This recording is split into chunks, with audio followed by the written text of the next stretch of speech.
취임 2주 그리고 앞으로의 협치를 주제로 토론을 하겠습니다. 여야의 원내대표들을 이번 주말 일요일이죠. 일요일에 초청을 했고 G7에서 있었던 외교적인 성과라든가 뒷얘기들 이런 것들을 허심탄회하게 대화를 나눌 것으로 보이는데 이 여야 원내대표들과의 회동이 협치의 시작이다 아니다 어떻습니까? 정석국 의원 말씀하시죠. 지금 22일에 대통령 관저에서 우리 여야 원내대표 지도부를 만나는 걸로 알고 있습니다. 또 뭐 비상대책위원장님도 가는 걸로 알고 있습니다. 이재명 대통령께서 그렇게 손을 내밀고 자리를 마련하는 부분은 긍정적으로 평가합니다. 근데 이제 제가 늘 좀 걱정이 되는 부분은 이렇게 모션을 취하는 건 좋은데 지금 사실 저희가 출발이기 때문에 외교 이런 부분에서는 저희가 아까 말씀하신 대로 사소한 부분을 다루지 않겠지만 이 국내 정치 부분만큼은 또 첨예한 대립이 있을 수 있거든요. 지금 당장 저희들 같은 경우에 법사위원장이라든지 이런 부분들에 대한 요구 그리고 인사청문회에서의 그런 어떤 대통령의 결단이라든지 그죠? 또는 상법 개정안이라든지 방송 3법 개정에 대한 그런 부분에 대한 이야기들 이런 것들이 굉장히 첨예합니다. 사실은 첨예한 상황인데 이런 경우는 이제 저희들이 외교 문제가 아니기 때문에 또 저희들이 적극적으로 저희 당의 입장을 피력하고 또 대통령께 강력한 또 어떤 건의도 드려야 되는 상황입니다. 그런 자리가 돼야 될 거라 생각하고요. 이것이 과연 이제 협치를 하기 위한 모양을 내기 위한 것이어서는 안 된다. 그래서 저는 이재명 대통령께서 지금 국민들이 바라볼 때 어떤 부분이냐면요. 두 분도 이제 아실 것 같아요. 대통령 권력에 국회 170석 가까운 권력을 가진 사실 거대한 힘을 가진 대통령 아닙니까? 그렇다면은 이 초기에 주는 인상이 너무 중요해요. 그런데 이 상황에서 협치를 하는 모습을 보이다가 실제로는 대통령이 하고 싶은 대로 의지로 다 밀어붙였을 때 이런 일이 나올 때는 우리 국민들께서 많이 실망하실 것이다. 그래서 지금 남백상처럼 엮여 있는 방금 말씀드린 그런 부분들이 대통령님과 우리 그 여야 지도부 사이의 대화를 통해서 서로가 좀 양보도 하고 또 받아들일 건 받아들이면서 협치의 모습을 실제로 보여드려야 한다고 저는 생각을 합니다. 그렇게 좀 기대를 해보겠습니다. 자, 우상호 정무석을 임명한 것은 어떻게 평가하세요? 야당에서는? 우리 정성국 의원님께서도 말씀하셨다시피 저도 이제 동의하고요. 그리고 이제 이 협치의 물꼬를 떴다는 것은 저는 아주 긍정적으로 봅니다. 저는 뭐 정치를 시작할 때도 그렇고 지금도 그렇지만은 여야가 통합하고 협치하고 대화하고 이런 부분. 지난번에 제가 윤석열 대통령에게도 공개적으로 내가 이야기를 했는데 야당하고 충분하게 대화를 해야 된다. 이런 부분을 사실상 윤석열 정부에서 놓쳤어요. 그러나 지금 이재명 대통령이 뭐 해외 순방 갔다 와서 여야를 지도부를 불러서 이렇게 설명하고 같이 협조할 건 협조하고 또 이런 것은 상당히 좀 고무적이라고 봅니다. 저는 이제 부탁이 초심을 잃지 말자. 처음에 이렇게 시작을 했던 이런 야당과의 대화, 협치, 그다음에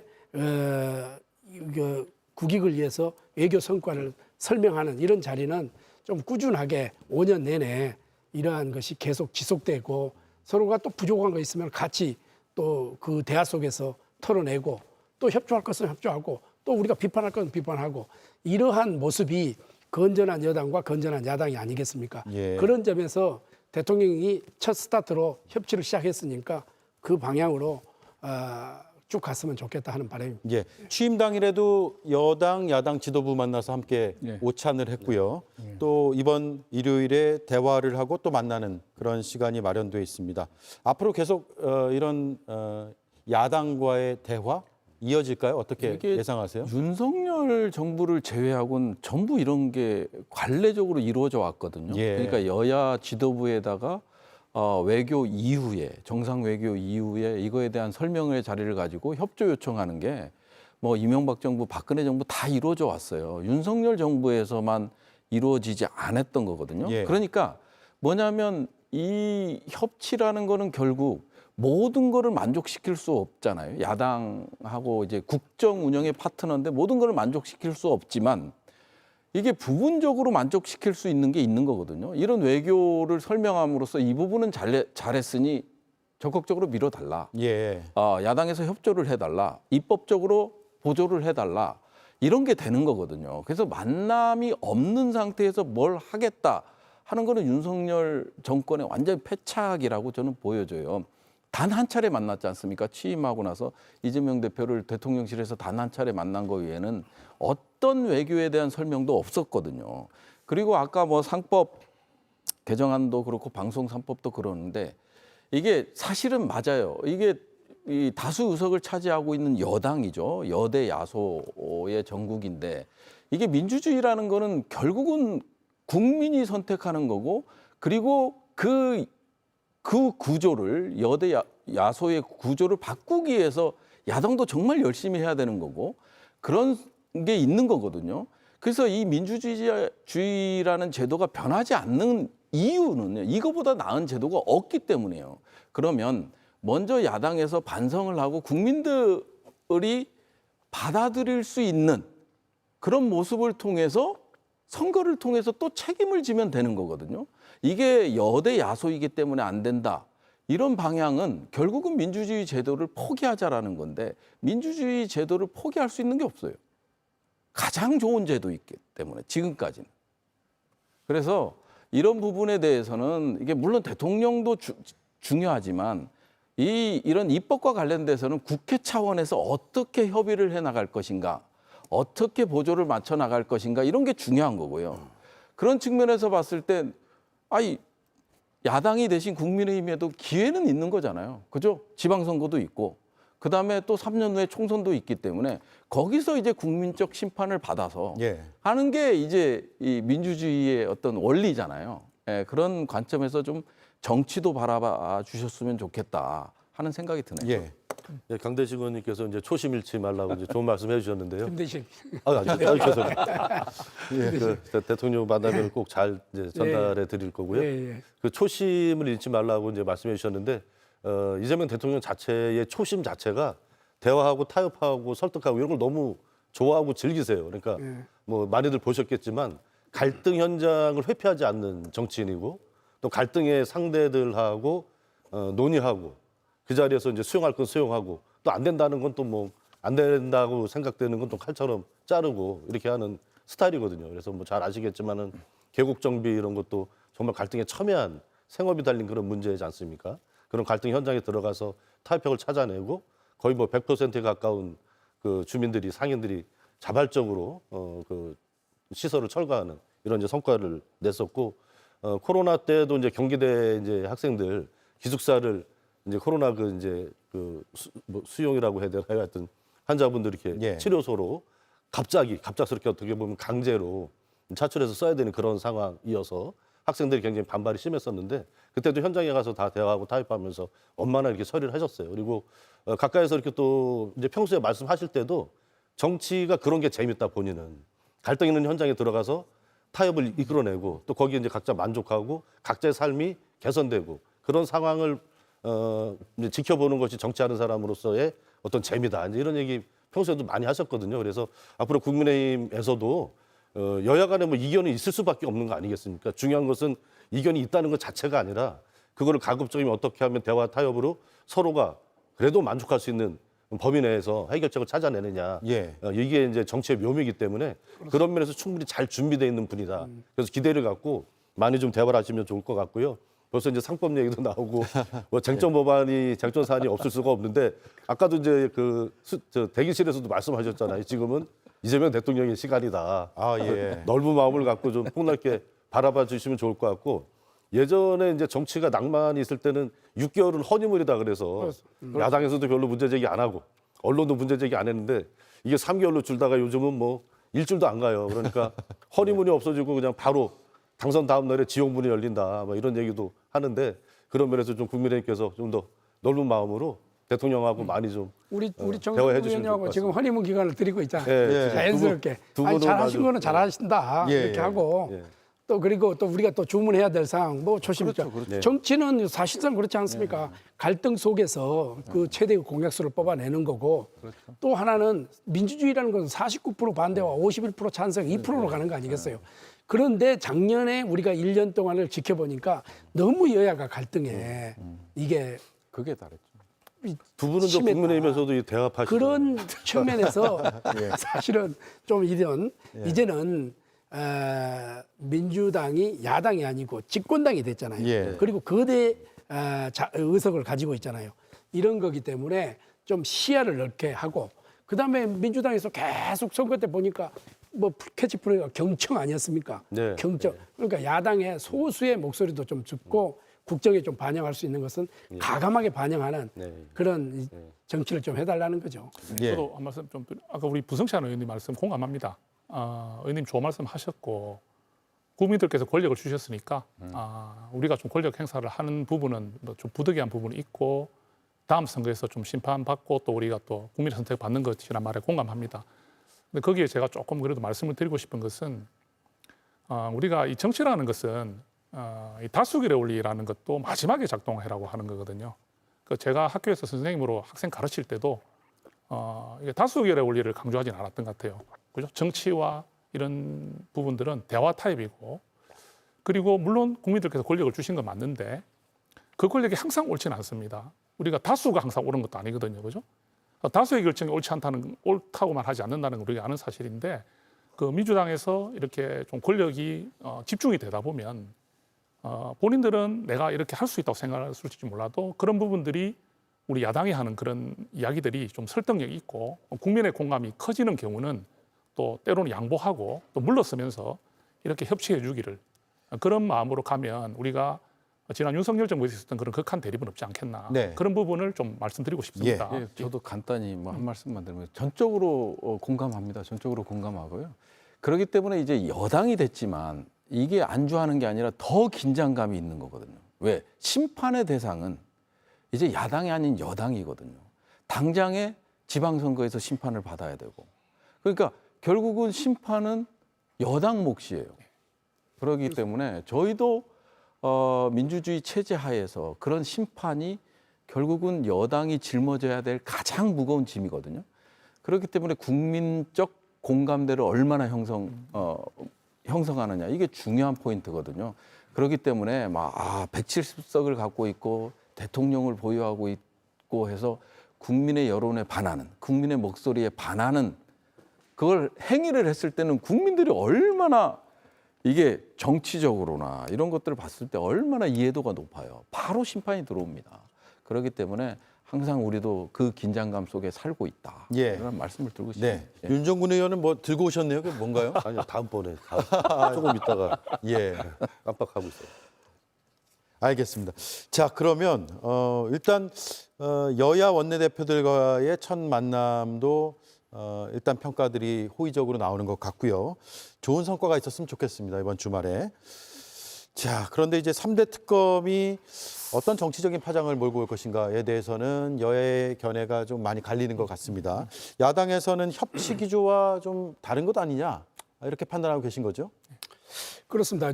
우리 이재명 대통령께서 취임사에서 나를 반대했던, 나를 비판했던 이분들도 우리 국민이다. 나는 대한민국 국회의원이 되겠다. 모두의 대통령이 되겠다. 이런 말씀을 하셨잖아요. 그래서 저는 지금 이번에 오늘도 이제 추경이 됐는데 민생, 이런 외교, 현안 문제들이 다 있는데 이게 제1호 법안이 됐으면 참 좋았겠다. 이런 생각이 들었는데 이게 특검 3법이 먼저 올라왔단 말이죠. 이런 부분에 대해서는 정말 지금 현재까지의 우리 국민들의 피로도 이런 게 있었는데 이 또 극한 대립으로 또 갈 것이냐 이런 그 염려들이 있단 말이죠. 그래서 늘 제가 이야기하는 이야기가 있습니다. 우리 정치인들이 우리 국민들을 걱정해주고 그래야 되는데 국민이 정치인들을 걱정해주는 이런 것이 잘못된 거 아닙니까? 이런 측면에서 극한 대립이 윤석열 정부에 있다고 치더라도 지금 이재명 정부로 들어와서는 좀 그런 민생 그리고 협치하는 이런 부분을 취임사에서 말씀하셨듯이 이렇게 갔으면 좋았지 않았냐 이런 부분에 좀 아쉬움이 있었다는 거죠. 네. 예. 그럼에도 불구하고 1호 법안이 될 수밖에 없었던 이유도 여당에는 있는 것 같습니다. 어떻습니까? 부승찬 의원님? 예. 최혜병 특검은 21대 때 발의된 거죠. 그죠? 21대 때 발의되고 그게 이제 결국은 이제 국방의 의무 거잖아요. 그러니까 20대나 부모들이 봤을 땐 끌려가는 거죠. 근데 의무만 부과하고 책임을 지지 않잖아요. 그 모습을 보여줬던 거잖아요. 최혜병 특검은. 그래서 이제 여전히 이제 부모들은 한에 맺혀 있고, 그리고 명확히 이게 밝혀진 것도 없고, 그리고 검찰에서는 수사조차 하지 않고, 이런 상황에서 특검은요, 국가가 책임을 지지 못한 거에 대한 조사가 이루어지는 거거든요. 의무만 강요해서는 안 돼요. 왜 지금 20대 남녀가 갈등하는 부분도 그거잖아요. 우리는 18개월이라는 건 국가가 의무를 부과하면서 왜 책임은 지지 않나. 이런 논리거든요. 그렇기 때문에 부모가 군대에 아들을 보냈는데, 병역의 의무에 따라서 보냈는데 싸늘한 죽음으로 돌아왔어요. 근데 여전히 풀리지 않고 있는 거예요. 그리고 누구도 책임지지 않는 모습을 보여왔고, 그러다 보니까 그런 것들 요구를 받아 안아서 했는데 윤석열 정부에서는 실패를 했죠. 그래서 이거는 국민적 요구다. 국가가 책임지지 않는 거에 대해서 이번 정권이 교체되면서 이걸 하겠다라는 의지를 보여준 거고, 이게 당장에 바로 1호 법안으로 올라왔으면 문제가 되죠. 우리 의원님 말씀하신 대로 문제가 되는데, 김건희 특검도 마찬가지고요. 그 다음에 뭐 나중에 추가적으로 설명하겠습니다만, 내란 특검 같은 경우도 사실은 지금 군인들이 너무 불안해요. 얼마 전에도 제보자가 왔었어요. 우리 살려달라. 우리는 위에서 지시를 했기 때문에 평양에 무인기를 보냈다. 이걸로 처벌받는 게 두렵다. 예. 이런 얘기를 하는 거예요. 그래서 북풍이라는 용어를 썼어요. 경로도 얘기해주고 그런 자료를 갖고 오고, 실제로 북한에서는 이렇게 지난해 10월에 3번이라고 그랬는데 그게 아니고 더 추가적으로 있고, 이 무인기는 보내서는 안 되는 군사작전에 투입해서는 안 되는 무인기인데 경로도 지금 이게 북한에 노출된다. 그랬더니 그냥 보내. 이런 제보들이 들어오는 상황이거든요. 군에서요. 예. 예. 이거 최초로 공개하는 건데 나중에 이제 공개할 계획을 갖고 있습니다만은, 그 군인들은 뭐라고 그러냐면 살려달라고 했습니다. 살려달라. 위에서 일방적으로 지시가 내려왔고 그거에 따랐을 뿐인데 왜 우리가 이제 이런 수사, 이런 거 조사에, 감사원 감사에 이런 거에 떨고 있어야 되느냐, 이런 얘기들을 많이 하는 거예요. 예. 그러니까 내란 특검도 저는 종식이 됐다고 보기 어려운 거거든요. 윤석열은 이미 헌재에서 탄핵 인용됐지만 여전히 거리를 활보하고 있고, 지금 주요 행위자들, 그리고 실제적으로 그런 것들이 추가적으로 나오고 있잖아요. 김건희 특검 같은 경우는 실제 미래에셋 담당자하고 통화하면서 이걸 인지했던 거, 주가 조작을 인지했던 그런 것들이 4년 동안 안 나온 게 그 고검에서 짧은 기간에 나온다는 거, 이런 것들만 보더라도 검찰에서 수사할 동력은 이제 잃은 거죠. 즉 말하자면 다 무혐의, 불기소 처분을 내렸잖아요. 근데 그 과정 속에서 또 비아폰을 통해서, 영부인은 비아폰을 제공받을 수 없습니다. 민간인이기 때문에. 공무원에 준해서 관리는 하지만 민간인이기 때문에 비아폰 제공하는 게 불법이거든요. 비아폰을 통해서 민정수석과 30분 넘게 통화하는 것도 이제 드러났고, 이런 것들을 검찰이 불기소한 사항을 검찰이 할 수는 없잖아요. 그럼 이걸 덮을 수도 없는 거거든요. 그런 관점에서 모든 이런 문제들은요, 종지부를 찍고 가야 돼요. 설령 정치보복으로 비춰질 수도 있지만 다른 한편에서는 이것 때문에 두려워하고 떨고 있는 사람들이 더 많다는 거예요. 그런 점들도 좀 고려할 필요가 있지 않나. 말이 길었습니다. 네, 맞습니다. 예, 그래서 아니 그런 거는 원인 규명은 있어야죠. 당연히 있어야 된다고 생각을 합니다. 그런데 저의 아쉬움은 순서가 맞습니다. 이재명 대통령이 취임사에서 이제 시대 정신인 국민 통합에 이런 메시지를 내셨잖아요. 그렇게 하면은 정말 현안 문제들이 산적해 있잖아요. 지금 이런 문제들이 조금 더 이게 꼭 그렇게 지금 현재 수사하고 있는 중이니까 네. 그 뒤에 먼저 1호 법안이 민생이라든지 외교라든지 통상이라든지 뭐 국방이라든지 말씀하셨던 이런 부분이 더 나왔으면은 더 나았지 않느냐 하는 그런 평가를 하는 겁니다. 예. 예.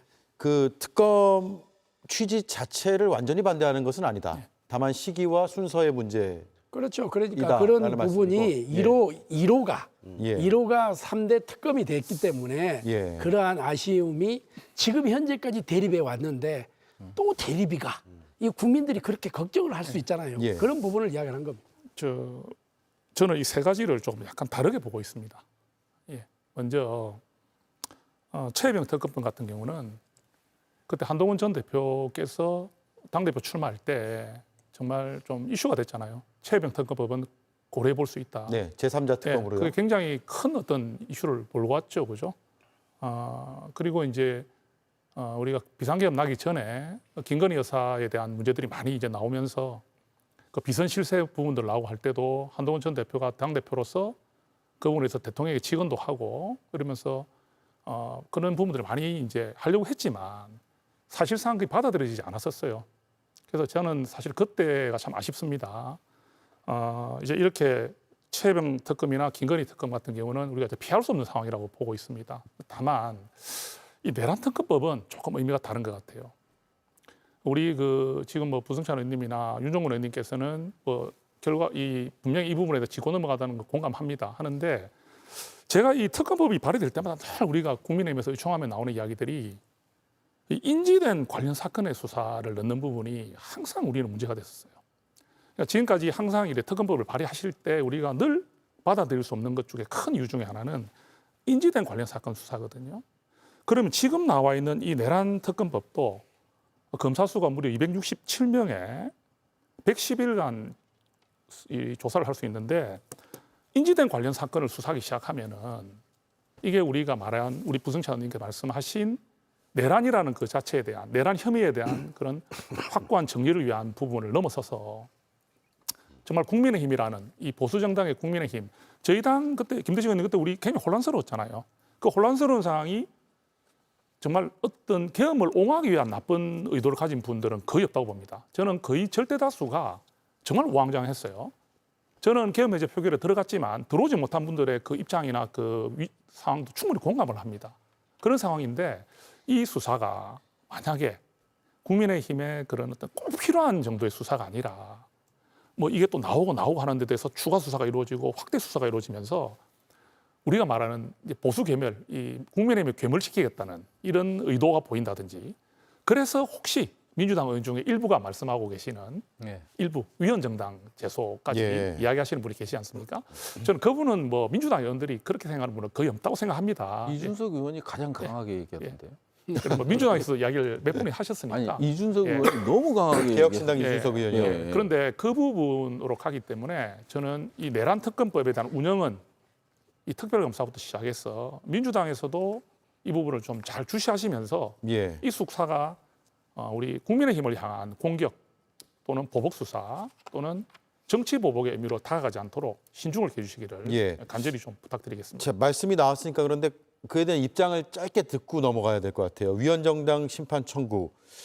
사실 홍준표 전 시장이 지금 제일 많이 얘기하고 있는 것 같고 페이스북을 통해서 국민의힘을 해체시킬 것이다. 이런 이야기까지 하고 있고 말씀하신 대로 이준석 의원도 그런 아주 강하게 취지의 발언과 입장들을 내고 있는데 민주당은 실제로 뭐 움직임이 있는 거예요? 어떻습니까? 저희는 아직까지는 그 움직임은 없습니다. 뭐 의총에서 이런 얘기가 나오거나 이런 적은 없고요. 그런데 다만 이제 내란 특검이라는 것들 아까 제일 우려하는 부분이 그거잖아요. 근데 실질적으로 내란 특검이라는 게 기간이 정해져 있잖아요. 이 짧은 기간 동안에 뭐 표결에 참석하지 않은 의원들을 다 이제 수사 대상으로 놓고 이러진 않을 거 아니에요. 그러면 그 과정 속에서 추경호 전 원내대표 같은 경우는 문자 메시지를 뭐 이게 본회의장으로 했다가 다시 이제 당사로 했다고 4번씩이나 이제 바꾸고 그리고 이제 국회의장한테 실질적으로 계엄 해제 의결 시간을 연기해달라, 좀 뒤로 밀어달라라는 문제라든지 그 계엄 직후에 바로 선포 직후에 윤석열 대통령과 통화한 거라든지 이런 것들은 수사가 불가피한 거죠. 근데 그거 이 원내대표의 의견을 따랐던 사람들을 전부 수사대상으로 넣는 건 절대 아닙니다. 그리고 이게 시기적으로 딱 한정을 해놨잖아요.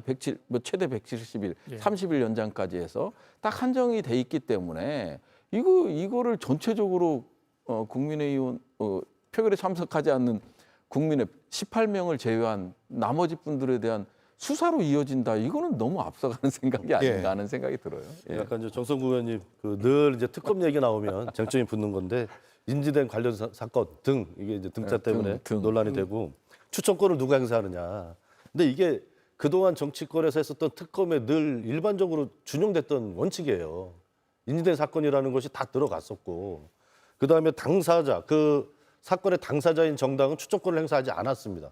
우리가 민주당 계열 정당이 여당일 때도 똑같은 원칙에 의해서 저희도 많이 이제 여당일 때 특검을 받았잖아요. 노무현 정부 때도 대북송금 특검을 받았었고 김대중 대통령 때는 온로비 사건인가요? 그 특검도 받았고 이럴 때도 그 당사자가 속해 있는 정당이 추천권을 행사하지 않았어요. 근데 왜 이제 국민의힘에서 유독 요번에만 이렇게 인지된 관련 사건 들어가는 거에 대해서 강력하게 반대를 하시는지 그게 좀 저희로서는 좀 의문이고요.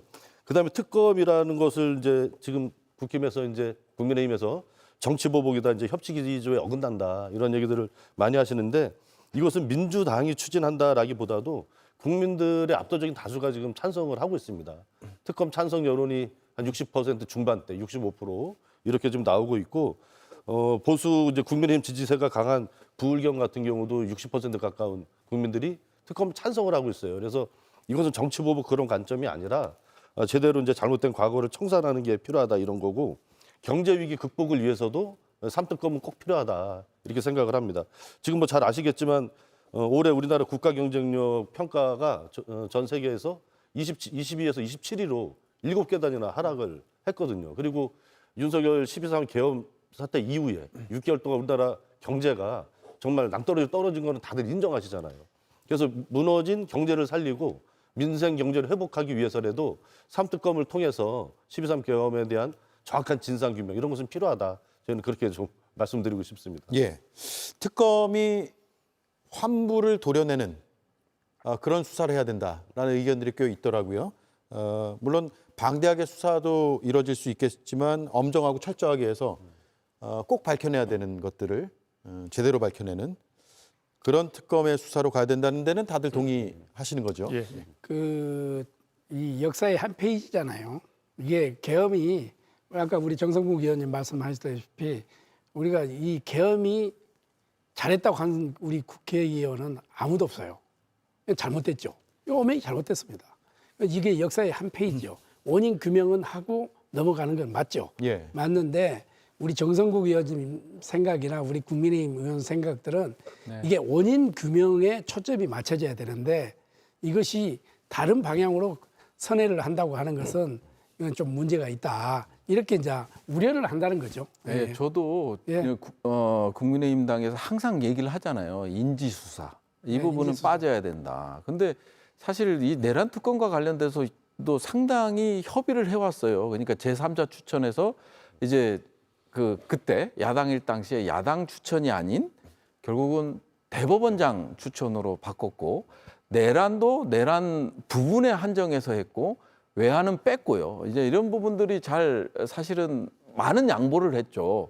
근데 이제 인지수사라는 요거에 막혀갖고 등이라는 그거 하나로 인해서 그러면 수사 중에 밝혀지는 거 새롭게 나오는 것들은 다 수사 대상이 돼버리는 거 충분히 이해는 하지만 오히려 국민의힘에서는 그래도 협의가 되고 협조가 됐던 윤석열 정부에서 특검법을 동의해 주셨다면 오히려 이런 불만들은 좀 적었지 않았을까, 우려는 좀 더 적었지 않았을까 하는 생각도 들긴 합니다. 네. 자, 특검 얘기까지 해봤고요.